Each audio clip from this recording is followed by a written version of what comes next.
Canal বাহরু মিদাদান লিকালিমাতি রাব্বি লানাফিদাল বাহরু ক্বাবলা আন তানফাদা কালিমাতু রাব্বি ওয়ালাউ জিনা বিমিসলিহি মাদাদা। সুবহানাল্লাহ বলেন, আরো জোরে বলেন সুবহানাল্লাহ। সমুদ্র বিশাল বড় সাগর, সমুদ্র সৈকত থেকে সেই পানি থেকে যদি কালি বানানো হয় আর সেই পানি দিয়ে সেই কালি দিয়ে যদি রবের প্রশংসা শুরু করা হয় লেখা, কালি শেষ হয়ে যাবে কিন্তু রবের প্রশংসা কোনোদিন শেষ হবে না। ওয়ালাউ জিনা বিমিসলিহি মাদাদা, এখানে আল্লাহ পাক বললেন মাদাদার, শুরুতেই বললেন মেদাদ। আল্লাহ রাব্বুল আলামিন বলছেন আরো যদি সাগর আনা হয়, আরো যদি কি আনা হয়, আরো যদি সাগর আনা হয় সাগর শেষ হয়ে যাবে।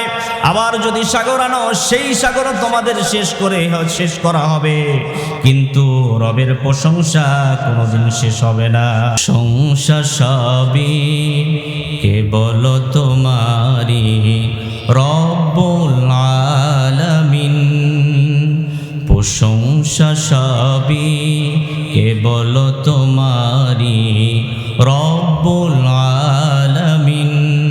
দয়ালো মেহেরবান করুণায় অপরাণ, আর কেহ নাই তুমি মালিক শেষ বিচারের দিন, শেষ বিচারের দিন। আলহামদুলিল্লাহ বলেন।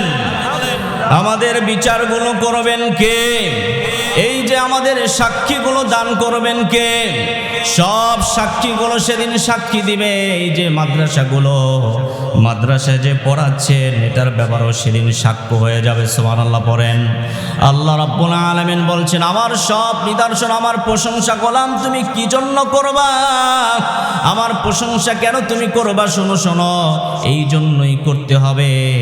আমাদের মাদ্রাসার ছাত্রগুলো শুরুতেই সূরাতুল বাকারা থেকে শুরু করে, প্রথম শুরু করে আল্লাহর প্রশংসা দিয়ে, সূরাতুল ফাতিহা থেকে শুরু করে, এরপরে সূরাতুল বাকারা দিয়ে শুরু করে। প্রথমেই পড়ে আলিফ লাম মিম, পড়েন আলিফ লাম মিম যালিকাল কিতাবু লা রাইবা ফীহি হুদাল লিল মুত্তাকিন আল্লাযীনা ইউমিনুনা বিল গায়বি ওয়া ইউকিমুনাস সালাতা ওয়া মিম্মা রাযাকনাহুম ইউনফিকুন। কার কথা?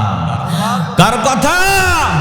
আল্লাহ রাব্বুল আলামিন বলছেন এই যে মাদ্রাসার ছাত্রগুলো যে কোরআন তেলাওয়াত করে, কোরআনের হাফেজ হয়, কত সুন্দর প্রথমেই পড়ে আলিফ লাম মিম। আলিফ লাম মিম এটার অর্থ জানেন কি? কে জানেন? কেন আল্লাহর প্রশংসা করবেন? কেন আল্লাহর তাসবিহ পড়বেন? কেন আখিরাতের প্রতি আপনারা থাকবেন? আল্লাহ বলছেন, প্রথমেই বলছেন যে আলিফ লাম মিম এটার অর্থ জানেন কে? আল্লাহ জানেন। কিন্তু অর্থ যদি আল্লাহ জানেন, আমরা যদি অর্থ না জানি, অর্থ ছাড়াও যদি আমরা এটা তেলাওয়াত করি সওয়াব আছে না নাই? আল্লাহ বলছেন অর্থ ছাড়াও যদি তোমরা এটা পড়ো, প্রত্যেকটি হরফের বিনিময় আল্লাহ পাক 10টি করে নেকি দান করে দিবে। আল্লাহ রাব্বুল আলামিন বলছেন মান জাআ বিল হাসানাতি, পড়েন মান জাআ বিল হাসানাতি ফালাহু আশরু আমসালিহা ওয়া মান জাআ বিস সাইয়্যিআ। সুবহানাল্লাহ পড়েন। আল্লাহ রাব্বুল আলামিন বলছেন একটা নেকির কাজ যদি কেউ করে 10টা নেকি তার আমলনামায় আল্লাহ দান করে দিবে। এজন্য দান করেন, সদকা করেন, এই মসজিদের জন্য, এই মাদ্রাসার জন্য, কবরস্থানের উন্নয়নমূলকের জন্য, সব কিছু কিয়ামতের দিন আপনাদের জন্য নাজাতের উসিলা হয়ে যেতে পারে কি পারে না? আরো জোরে বলেন পারে কি পারে না? আল্লাহ পাক বলছেন তোমরা যদি কোনো নেকের কাজ করো, ভালো কাজ করো, এই যে মাহফিল যারা যারা দান করেছে, ভালো ভালো কাজ যারা করবে, আল্লাহ বলছেন এই ভালো কাজের বিনিময়ে আমি সব গুনাহগুলো তাদের মাফ করে দেব। ইন্নাল হাসানাতি, পড়েন ইন্নাল হাসানাতি ইযহিবনা মিনাস সাইয়্যাত যালিকা যিকরা লিয-যাকিরিন। নেকের কাজ যদি কেউ করে গুনাহগুলো আল্লাহ পাক কাফফারা করে দেয়। সুবহানাল্লাহ বলতে ইচ্ছা করলো না? আরো জোরে বলেন সুবহানাল্লাহ। আপনারা কেন সুবহানাল্লাহ আওয়াজ এত কম হচ্ছে? আল্লাহকে খুশি করে, আল্লাহকে সন্তুষ্ট করে একবার জোরে সরে বলেন আল্লাহু আকবার। আরো জোরে বলেন আল্লাহু আকবার। যত জোরে বলবেন সুবহানাল্লাহ, যত জোরে জোরে বলবেন সুবহানাল্লাহ, এটারও একটা হাদিস আছে, যত আস্তে বলেন জোরেও বলেন সব কিছু আল্লাহ শোনেন কি শোনেন না।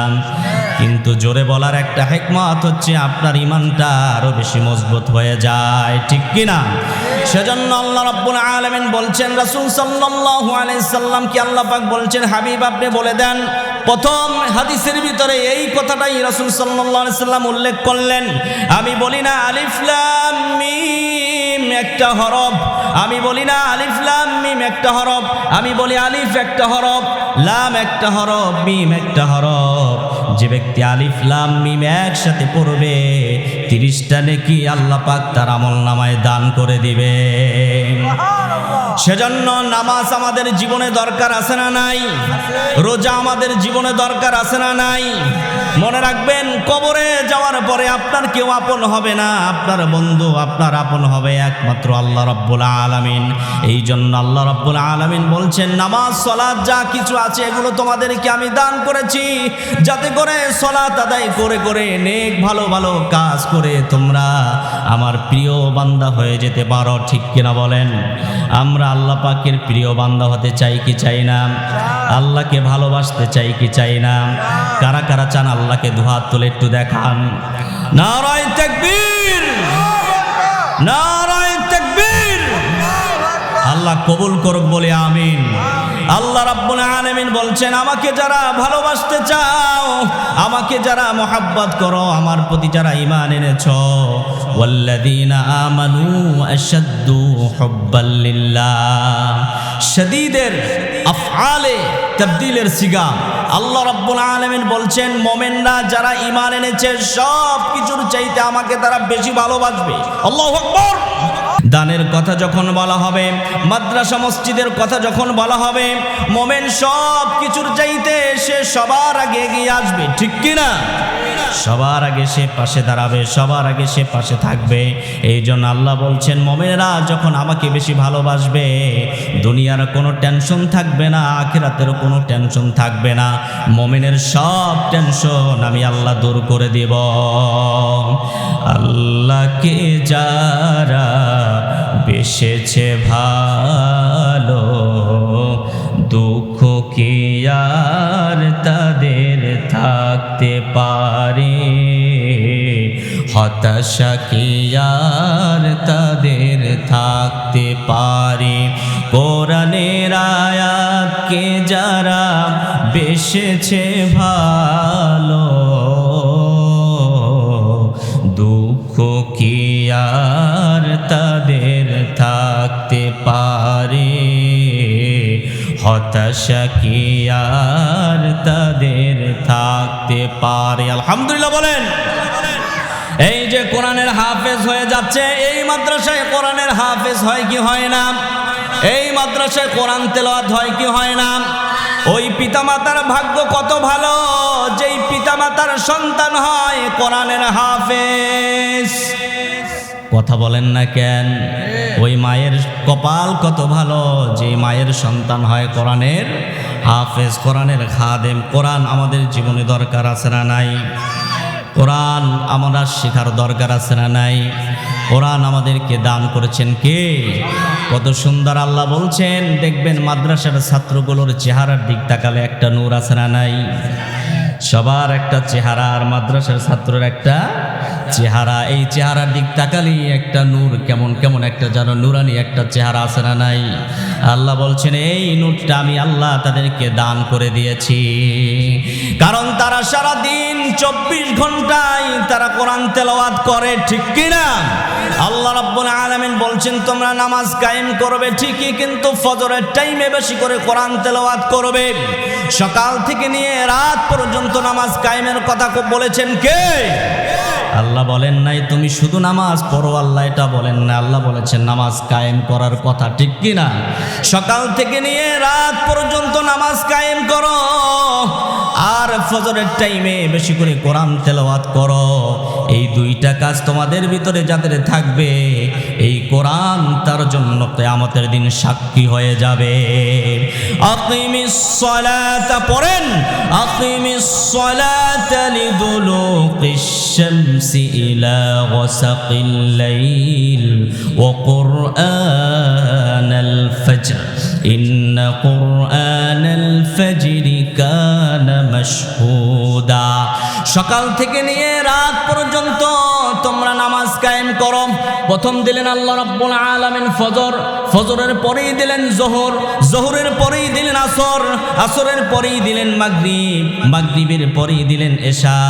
এমন করে আল্লাহ রাব্বুল আলামিন সাজিয়ে দিলেন। ঘুমাইয়া করেছো কাজা ফজর, কখনোই জাগো নেই জোহর, হেলায় হেলায় কেটেছে আছর, মাগরিবের শুনে আজান, এখনো জামাতে হওরে শামিল, এখনো এশাতে আছে স্থান। বজরে দামামা বজরে আমামা, শির উঁচু করে মুসলমান, দাওয়াত এসেছে নয়া জামানার, ভাঙা কিল্লায় উড়ে নিশান। আলহামদুলিল্লাহ বলেন। আমাদের জীবন হলো ওয়ান টাইম, বারবার কিন্তু আমরা জীবন পাবো না, ঠিক কিনা? একটাই জীবন, একটাই জীবন, আল্লাহর পথে থাকবো, রাজি আছেন না নাই? আল্লাহ রাব্বুল আলামিন বলছেন আখিরাতের প্রতি যারা থাকবে, আমার পথে যারা থাকবে, তাদেরকে আমি মুমিন হিসেবে কবুল করে নিব। ওয়ামান আরাদাল পড়েন, ওয়ামান আরাদাল আখিরাতা ওয়া সাআলাহা সাইয়াহা ওয়া হুয়া মুমিনুন। আখিরাতের প্রতি যারা ঈমান এনেছে, আখিরাতের প্রতি যারা চেষ্টা করেছে, আমি তাদেরকে মুমিন হিসেবে কবুল করে নিয়েছি। পৃথিবীর আল্লাহ রাব্বুল আলামিন, পৃথিবীর মনে রাখবেন একটা কথা, সময় খুব সংক্ষিপ্ত, একটা নোটিশ দিয়ে যাই। কেন আপনার ছেলেকে আপনি হাফেজ বানাবেন? কেন এই মাদ্রাসায় পড়াবেন? কেন মসজিদমুখী করবেন? কেন কিতাবের হাফেজ পৃথিবীতে বানাই নাই, জাবুর কিতাবের হাফেজ পৃথিবীতে আমি বানাই নাই, ইনজিল কিতাবের কোনো হাফেজ পৃথিবীতে নাই। আমি আল্লাহ রাব্বুল আলামিন এই কোরআনটাকে এত হেফাজত করে রেখেছি। এই কোরআনটা যদি আমি হেফাজত এইভাবে যদি না করতাম, সিনাই সিনাই যদি আমি কোরআনটা না দিতাম, তাহলে মানুষ কোরআনটাকে পুড়িয়ে ফেলতো, মানুষ আর কোরআন খুঁজে পেত না। সাহাবায়ে কেরামদের ভিতর হাফেজ ছিল কি ছিল না? এই জন্য রব্বুল আলামিন বলেছেন এই কোরআন আমি নাজিল করেছি, সংরক্ষণের দায়িত্ব কার হাতে? আলামিন বলছেন ওয়া ইন্না লাহু লাহাফিজুন। আল্লাহ বলছেন এই কোরআন আমি নাজিল করেছি, আর এই কোরআন সংরক্ষণের দায়িত্ব আমি আল্লাহর কাছে আছে না নাই? কেমন সুন্দরভাবে প্রত্যেকটি হাফেজের কোরআন, প্রত্যেকটি ছোট্ট ছোট্ট বাচ্চাদের হৃদয়ের ভিতরে, কলিজার ভিতরে কোরআনটা আল্লাহ পাক দান করে দিয়েছেন, ঠিক কিনা? সেজন্য আল্লাহ বলছেন তোমরা কোরআন নিয়ে হতাশা হবে না, তোমার সন্তানদেরকে কোরআনের হাফেজ বানাও, কোরআন মুখস্থ করাও, কোরআনের আলেম বানাও, কারণ এই কোরআন এই ভাষাটি অত্যন্ত সহজ ভাষা। আল্লাহ বলছেন ওয়ালাকাদ ইয়াসসারনাল কুরআনা লিযিক ফাহাল মিন মুদ্দাকির। জোরে বলুন আল্লাহু আকবার। আল্লাহ বলছেন এই কোরআন আমি এমনভাবে নাজিল করেছি, এত সহজ করেছি, যাতে তোমরা কে আছো এই কোরআন তোমরা শিখবে, মুখস্থ করবে। সুবহানাল্লাহ বলেন। আল্লাহ রাব্বুল আলামিনকে যদি আমরা প্রশ্ন করি, আল্লাহ এই কোরআন আপনি নাজিল করেছেন ঠিক আছে, কিন্তু কোরআনের ভাষাটা কি সহজ নাকি? কোরআনটা কি সহজ করে আপনি বানিয়ে তাকে সহজ করেছি, যাতে তোমরা খুব সহজেই বুঝতে পারো। সুবহানাল্লাহ বলেন। সেজন্য আল্লাহ রাব্বুল আলামিন বলছেন কোরআনের কোরআনের হাফেজ, কোরআনের আলেম। এই মাদ্রাসা মসজিদ আমরা যারা দেখতেছি এটা কিন্তু এমনি এমনি আসে নাই। মুরব্বীদের যারা দায়িত্বশীল যারা আছে, কমিটি যারা আছে, তাদের অবদান আছে না নাই? আপনাদের অবদান আছে না নাই? কোরআনকে আমরা কেন ভালোবাসবো? রাসূল সাল্লাল্লাহু আলাইহি সাল্লাম বলছেন, তোমরা তিনটি কারণে কোরআনকে ভালোবাসো, কোরআনের হাফেজকে ভালোবাসো, কোরআনকে ভালোবাসো। তিনটা কারণে তোমরা আরবিকে ভালোবাসবে। রাসূল সাল্লাল্লাহু আলাইহি সাল্লাম বললেন, ও আমার উম্মতেরা শোনো, আমি নবীর ভাষা আরবি আর কোরআনের ভাষা আরবি, জান্নাতের ভাষাও হচ্ছে আরবি। আল্লাহু আকবার। জান্নাতের ভাষা কি? কবরের ভাষা কি? কবরের ভাষাও হচ্ছে আরবি, জান্নাতের ভাষাও আরবি। আল্লাহ পাক কোরআনটাকে হেফাজত করবে। এই জন্য আল্লাহ পাক বলেছেন, এই কোরআন আমি হেফাজত করব। হেফাজতের দায়িত্ব নিয়েছেন কে? আমাদেরও দরকার আছে না নাই? আমাদের সন্তানদেরকে মাদ্রাসায় পড়ানো দরকার আছে না নাই? মাদ্রাসাটা এখন এমন সুন্দরভাবে করেছে, ইংলিশ বলেন, আরবি বলেন, বিজ্ঞান বলেন, সায়েন্স বলেন, কমার্স বলেন, যা কিছু বলেন সব আছে না নাই? সন্তানকে আলেম বানান, আখিরাতমুখী করেন। যদি আগুন লেগে ধ্বংস হয় পৃথিবীর সকল বইয়ের দোকান, তবু বিশ্ব থেকে হারাবে না পবিত্র কোরআন, তবু বিশ্ব থেকে হারাবে না পবিত্র কোরআন। যদি আগুন লেগে, বলেন, যদি আগুন লেগে ধ্বংস হয় পৃথিবীর সকল বইয়ের দোকান, তবু বিশ্ব থেকে হারাবে না পবিত্র কোরআন, তবু বিশ্ব থেকে হারাবে না পবিত্র কোরআন। পাকিস্তানের জিয়া মোল্লা দুর্ঘটনায় ভাই তার বিমান পড়ে ছাই হয়েছে, কোরআন পুরে নাই। আল্লাহু আকবার। পাকিস্তানের জিয়া মোল্লা দুর্ঘটনায় ভাই তার বিমান পড়ে ছাই হয়েছে, কোরআন পুরে নাই। গ্রন্থ যেমন ছিল তেমন আছে, গ্রন্থ যেমন ছিল তেমন আছে, একটি অক্ষর হয় না ক্ষয়ে, তবু বিশ্ব থেকে হারাবে না পবিত্র কোরআন। হাত জাগান। তবু বিশ্ব থেকে হারাবে না পবিত্র কোরআন। বলেন, যদি আগুন লেগে ধ্বংস হয় পৃথিবীর সকল বইয়ের দোকান, তবু বিশ্ব থেকে হারাবে না পবিত্র কোরআন, তবু বিশ্ব থেকে হারাবে না পবিত্র কোরআন। পূর্বে কেমন করে কোরআন ধ্বংস, আগুনের তেজ, ঠিক কিনা? পূর্বে কেমন করে কোরআন ধ্বংস, আগুনের তেজ, আছে বিশ্ব ভরা লক্ষ লক্ষ কোরআনের হাফেজ, ঠিক কিনা বলেন? পূর্বে কেমন করে কোরআন ধ্বংস, আগুনের তেজ, আছে বিশ্ব ভরা লক্ষ লক্ষ কোরআনের হাফেজ।